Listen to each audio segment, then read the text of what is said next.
জানেন কি কলকাতার বুকেই রয়েছে দক্ষিণী স্থাপত্য শৈলীতে তৈরি আস্ত এক সাদা রঙের ঝাঁ চকচকে মন্দির, যা মহীশূর উদ্যান নামেও পরিচিত।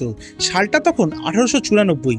তৎকালীন ভারতের গভর্নর জেনারেল লর্ড এলগিনের সাথে বিশেষ সাক্ষাতে কলকাতায় আসেন মহীশূরের মহারাজা চামারাজেন্দ্র ওয়াদিয়ার, যিনি ছিলেন একজন দক্ষ শাসক, নারী শিক্ষায় উদ্যোগী, একজন ন্যায়পরায়ণ ব্যক্তিত্ব। এর থেকেও বড় পরিচয় হলো তিনি ছিলেন স্বামী বিবেকানন্দের পরম বন্ধু। কলকাতায় থাকাকালীন তিনি মারণ রোগ ডিপথেরিয়ায় আক্রান্ত হয়ে 1894 সালের 28শে ডিসেম্বর মাত্র 31 বছর বয়সেই মারা যান।